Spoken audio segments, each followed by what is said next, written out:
E agora a gente muda um pouquinho de assunto e recebe aqui no estúdio nosso convidado de hoje, Josivan Cardoso, diretor do Instituto de Gestão de Águas do Rio Grande do Norte. Boa tarde, seja bem-vindo. Boa tarde, Ana. Boa tarde a todos que nos assistem. Muito bom estar aqui com você novamente para um papo sobre a questão dos reservatórios do nosso estado.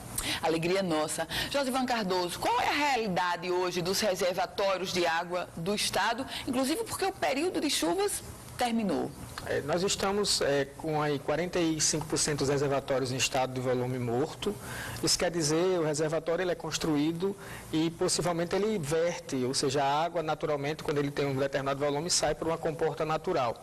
E nossos reservatórios eles já tendem a, pelo menos em torno de 45% hoje, estarem não podendo mais fazer essa saída de água naturalmente, necessitando de uma outra forma de buscar a retirada de água do reservatório. Além disso, nós já estamos aí em torno de 26% de reservatórios secos no estado, chegando aí então a aproximadamente 60% dos reservatórios ou mais nesses dois estados, né?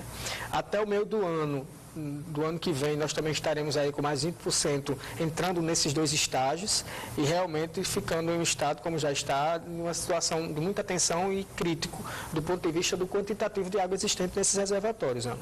E aí, qual a solução? O que o Potiguar se pergunta hoje, principalmente o Potiguar do interior que sofre com isso, qual a solução? Pela sua previsão, até o meio do próximo ano, 80% dos reservatórios estarão sem condições de oferecer água. Qual a solução do governo? O governo ele tem hoje um grupo formado, conduzido pelo Gabinete Civil, que elaborou o plano de emergência contra as secas. Esse plano ele atende 5 grandes eixos: o eixo de a implantação de poços subterrâneos de maior profundidade, né, são poços profundos.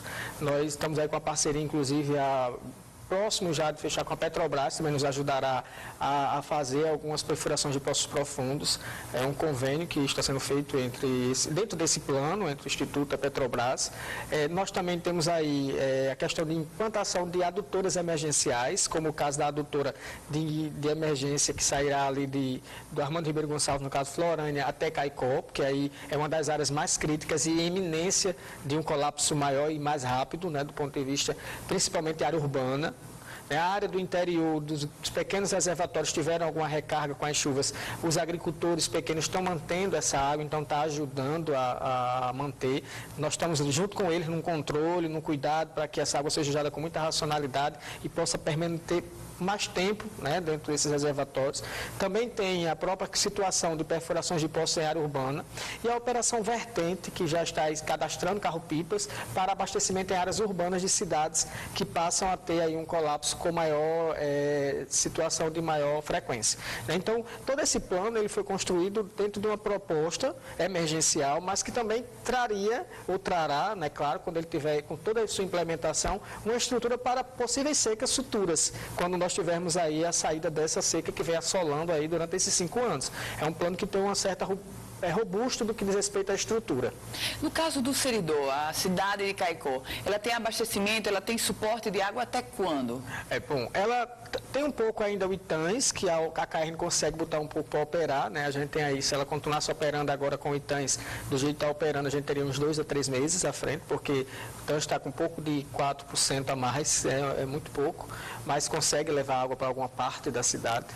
Tudo isso dentro do rodízio, dentro do uso racional. Nós não estamos tratando, hoje o Estado tem que compreender, as cidades, que aonde está com essa questão de colapso, nós estamos realmente tratando de situação emergencial. Então não se busque, não se queira ter o mesmo sistema que tinha antes, com 100% de abastecimento. Não, nós temos que entrar no rodízio, temos que ter cuidado. Então também tem outra área que abastece Caicó, que é um sistema Curemas Mãe d'Água, que vem da Paraíba. É importante colocar que o Estado do Rio Grande do Norte, junto com o Estado da Paraíba, tanto o Estado da Paraíba quanto o Rio Grande do Norte, eles carecem desse sistema, então são 40 e tantas cidades que ficam na Paraíba, que realmente precisam do abastecimento, e mais as cidades aqui de Timbaúba dos Batistas, São Fernando, Jardim de Piranhas e Caicó, e que nós conseguimos agora segurar a vinda dessa água, desse sistema, que um açude, que é o açude Curemas, está aí com pouco de 6%, e o Mãe d'Água está com 12%, mas são açudes que entram no rio Piranhaçu e trazem água para a captação da Caerne, que fica em Jardim de Piranhas. Então, nós estamos atuando lá, então, junto com os dois estados, né, uma diplomacia muito tranquila, buscando fazer com que essa água, o pouco que tem, consiga abastecer as cidades, tanto da região da Paraíba, como também aqui do Rio Grande do Norte. Então, essa perspectiva é que nós levemos essa água, pelo menos até fevereiro, março do ano que vem. Mas nós temos aí realmente a busca da adutora emergencial, que é uma adutora necessária para que nós tenhamos uma sustentabilidade desse sistema que abastece Caicó hoje. Não ficar dependendo simplesmente daqueles dois mananciais da Paraíba. Josivan Cardoso, quando a gente fala sobre uma estrutura maior, a gestão de água, a gente lembra, claro, da maior obra hoje hídrica que está em execução, que é a obra da barragem de Oiticica. Qual é a situação hoje da barragem de Oiticica? A situação da obra, claro. Bom, a obra hoje está em torno de 36% a 38%. Né? Está havendo todo um trabalho da Secretaria de Recursos Hídricos, o secretário Marton França, que é quem coordena, porque é a Secretaria de Infraestrutura de Recursos Hídricos é a SEMAR. Então, hoje está havendo a continuidade da obra. Né? Existe aí todo um trabalho realizado na parte social da obra, que o secretário está fazendo, e uma relação direta com o Ministério da Integração Nacional.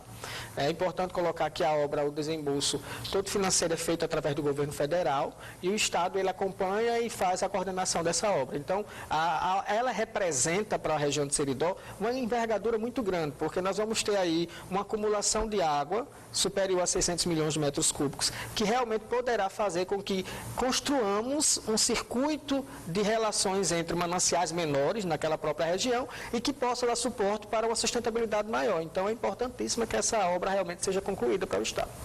Barragem de Açu, Armando Ribeiro Gonçalves, um grande reservatório onde muitas pessoas depositam a própria esperança de manter algum tipo de abastecimento d'água. Qual é a realidade hoje da barragem de Açu, Josivan? E nós também, né? O Estado como um todo é a maior barragem do Estado, 2,4 bilhões de metros cúbicos, atualmente está com cerca de 20% de sua capacidade total. É importante colocar para a sociedade que lá é uma gestão compartilhada do Estado com o governo federal através da Agência Nacional de Águas. Nós estamos com resoluções de restrições de uso da água. Né? Nós tivemos agora uma reunião de alocação negociada, onde reuniu usuários diversos, Caerne, produtores da agricultura, toda aquela parte do Baixo Açu, os agricultores familiares, todos estiveram reunidos com o IGAR, na Agência Nacional de Águas, e o Comitê de Bacia Hidrográfica, que fez uma alocação. O que é isso? Nós dirimimos e colocamos em um documento como a água dali deve ser usada. Então, todas as razões que saem, para os locais que vão, para abastecimento humano, para abastecimento das sociedades, para a produção, tudo isso foi delegado naquela reunião. E hoje nós temos que manter a barragem, ela está aí com esses 20%, esperamos mantê-la até que o inverno próximo venha e consiga reabastecer a barragem e nós tenhamos essa segurança hídrica também com essa barragem. Diretor, o senhor falou sobre o inverno próximo, mas tem previsão de inverno, diretor? Porque esse ano foi extremamente tenso, já que o inverno foi instável. Há previsões? Esse ano nós tivemos aí as poucas chuvas na quadra que teve, né, passada, o que chegou não abasteceu reservatórios de grande volume. É importante todo o norte rio-grandense saber. Nós temos muitos reservatórios no estado, Ana, mas os grandes reservatórios são aqueles acima de 5 milhões de metros cúbicos que conseguem dar ação de infraestrutura hídrica, ou seja, abastecimento geral de cidades, de campo, aonde você tem condições de sustentar. E não teve condições de abastecer. O que se colocam pelos meteorologistas nas últimas reuniões que tiveram é que o inverno para o próximo ano seja um inverno normal, que consiga realmente trazer aí uma melhoria no abastecimento, principalmente desses grandes reservatórios. Mas é deixar muito claro, nós ainda teremos um ano de 2017 com muita atenção, com muito cuidado. O Instituto, junto com a Secretaria, tem todo um cuidado em estar verificando e monitorando todos os mananciais que nós estamos na nossa responsabilidade, principalmente, que são esses 47 acima de 5 milhões de metros cúbicos. Para o quê? Porque nós temos uma missão. A missão mais árdua que existe é o pouquinho do quinhão, que chamamos assim de água existente lá, mantê-lo por mais tempo possível dentro do reservatório. E para isso, nós não trabalhamos com determinadas situações de pensamento que vai chover. Nós trabalhamos com cálculos. Ou seja, o que tem hoje, nós prevemos para usar até quando. E usando com muito critério de restrição. Lagoa do Bonfim, outro grande reservatório no estado, responsável por muitos municípios.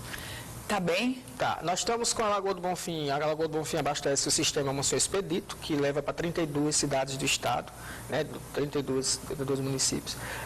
Nela está na fase mais baixa, ultimamente está em torno de 55% da sua capacidade.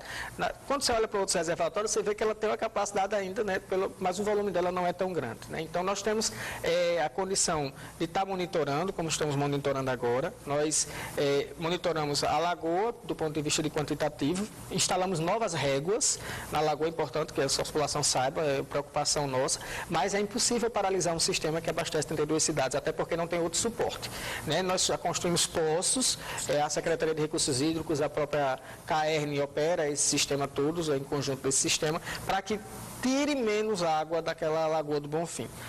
Também é muito importante deixar claro, a Lagoa do Bonfim ela tem outras 5 lagoas ao entorno, que em um estudo feito em 1998, quando o sistema começou a operar, que se aquela cota baixasse muito, aquelas outras lagoas poderiam estar sendo impactadas com a diminuição, porque elas têm relações diretas de suporte.